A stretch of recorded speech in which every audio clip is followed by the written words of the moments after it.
Babies come like the tide. Energy and Astro Communiqué with Mary B. October 15th to October 22nd, 2024. I'm going to start with a quote from the TV show Fargo. That was my doggy in the background. The quote is from season 4, episode 10. And it's going to start out with Loy Cannon's character talking. That was played by Chris Rock, if you saw Fargo, season 4. So Loy Cannon says, "It was blizzarding when Satchel was born, middle of the night. Why do babies always come in the middle of the night?" Opal Rackley responds, "It's the moon. My mama said, babies come like the tide." All right. And incidentally, Fargo came out that season, season 4, September 2020. Okay, here's the energy and astrology. I have friends and family born on the full moon. Some of you reading were born on the full moon, clearly. And as a matter of fact, we have a full moon coming, a super moon, to a sky near you. And we'll talk a little bit more about that full moon coming because it's kind of exciting, as it were. We get these wonderful full moons, these big fat blessings, shining a big old sun on Earth, even though it's nighttime, because it reflects off of the moon and the little ice crystals in the sky and all that kind of stuff. And may this one shine on, harvest moon, as it were, because it is the harvest, and we'll go into that a little bit too. Well, there's no definitive study in the halls of science that says babies come when the water's high, when the moon's gravity is tugging on one side of the Earth's ocean more than the other, the tides, in other words. The poetry of the thought moves me. And you might find in a straw poll that you know a handful of people born on or in the orb of a full moon. That is 3 days to either side. Our moon and water have an extraordinary relationship, and magic rises from the tides. Read The Bone People by Carrie Holmay, in which a child walks from the ocean and into the lives of lonely grown-ups. Or take Hesiod's version of Aphrodite's birth as she surges from the sea foam of Cronus seed off the coast of Cythera. And what winds blow these waters our way? Waters with energy behind, below, above, and all around. Heated waters, hotter waters than we've known in some time. Waters that weigh upon levees natural and manufactured and ask us to edit our climate models and floodplain maps. I live in hurricane zones, y'all, can you tell? I've also actually been through floods in non-hurricane areas, which is always kind of interesting, like flash flood style. Check out the Grand Canyon sometimes. Whew, that place can flash flood, I'll tell you what. Okay, maybe this is all asking us to create anew. Think in different terms. Allow much to be born from this oceanic planet. Maybe. And shall we say that the waters inside us are hot too? We have energy and buoyancy in the temper in Mars, fire planet, dwelling in the womb of Cancer. So much heat, so much water is hard to quell. And just in case anybody was lost on that, the planet Mars is in the sign of Cancer right now. So we've got this red planet, this hot planet in the womb, ruled by the moon, Cancer, water sign, cardinal water. It's kind of an interesting juxtaposition. and it's really nestled like Russian dolls, if you will. And as our moon waxes towards fullness and becomes exact at 24 degrees of Aries, wonder, wonder, wonder, wonder, what will you birth in this coming time? This time colored by oppositional tension and a Mars and Cancer vibe, even as endless wars threaten to foment an impossible peace within us. How will we find the newness born in us and a peace within? Here are a few of the astrological markings of the above, coupled with a comet to the west. Yeah, and that last little bit's just about, if you look to the west, like right now it's actually around sunset, and some places you may be able to see the comet. And especially if you wait a minute for the skies to get a little darker, it might be easier to see. And if you have a telescope, especially as days progress, that will make it even easier to see through a telescope. Okay, Mars in Cancer moves to oppose Pluto in Capricorn. Venus in Scorpio opposes Uranus in Taurus, exact on October 15th. I'm recording on the 15th, that's today, so that would be tomorrow. Venus moving from Scorpio to Sagittarius on the full moon day, October 17th, Thursday, after the god Thor. Venus, Maki Maki, Haumea, Mercury, and our sun are all on the opposite side of the sky from Jupiter, Uranus, Chiron, Eris, and our moon. And if there's part of you that's going, there was one, it's probably because I just mentioned a bunch of asteroids. So you might not think about the asteroids as much. Some of them are pretty darn big, like the size of Pluto in some cases. But at any rate, those, apart from Maki Maki, they're female asteroids. And, if you notice, the female asteroids are getting kind of famous right now. A lot of them are way out there in the Kuiper Belt where good old Pluto is. But I think it's kind of a nice little rise of the feminine, as it were. Our sun moves into Scorpio on October 22nd, my nephew Alden's birthday.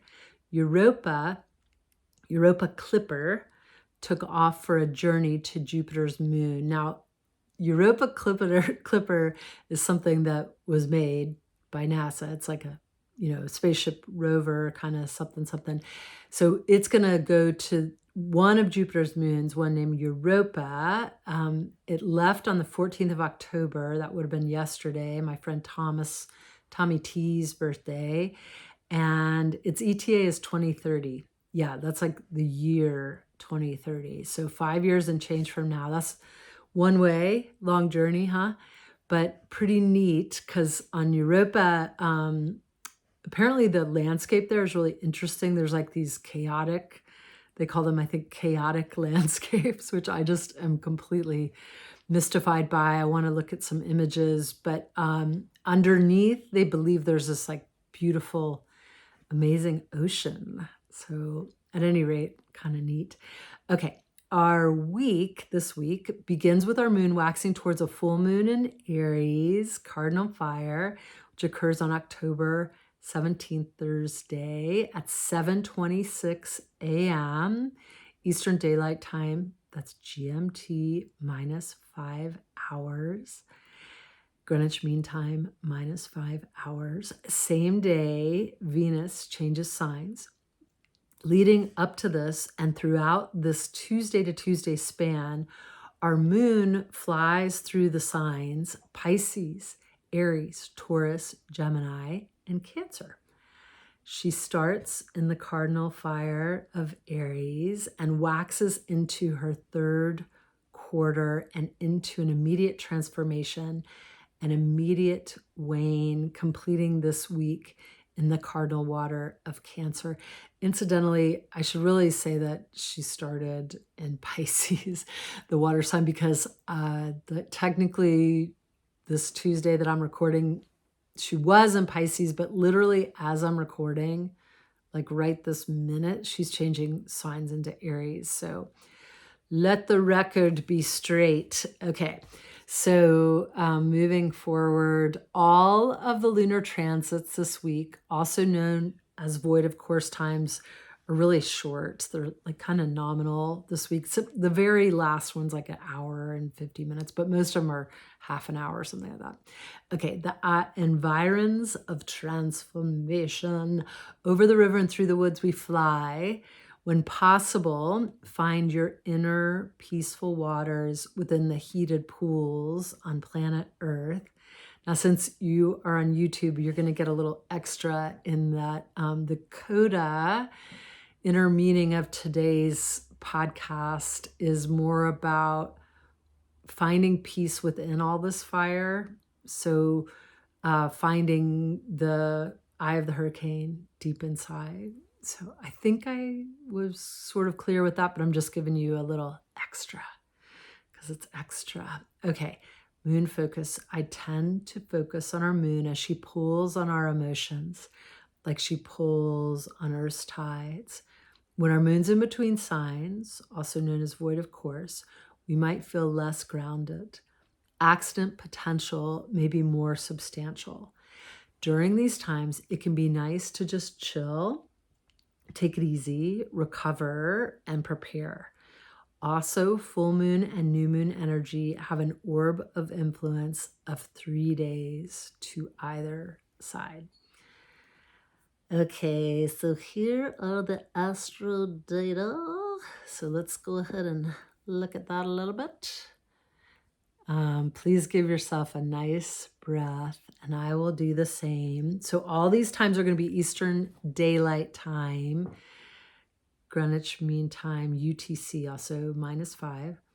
Tuesday, October 15th, that is today. So we're in the second moon phase, and we started in Pisces, and then we just went void, of course, at 4 p.m., entered Aries at 4:34 p.m. Tomorrow, Wednesday, October 15th, we are still in the second quarter of the moon phase in Pisces, and then void, of course, at 4 p.m. Oh, wait. Oh, I'm rereading. Ruh-roh. Okay. Going backwards, rewind the tape. Wednesday, October 16th. We are in the second phase still, but in the sign of Aries, duh. And that's also the day that Sukkot begins at sundown. So we had in the Jewish faith, Rosh Hashanah, Yom Kippur, and now Sukkot. Yet another harvest observation. That one's a 7-dayer, but anywhere in the Northern Hemisphere, basically you're going to see harvest moon celebrations, kind of people running about celebrating, hey, we've got this awesome farm share happening. The yield is so incredible. And actually, I have a farm share at the organic farm that I live next to, which is raucously awesome. Please do that if you have the ability where you are. It's a great way to support small, and in this case, it's an organic farm. So sweet. Anyway, moving forward, Thursday, this is our big day. It's my friend Debbie's birthday, October 17th.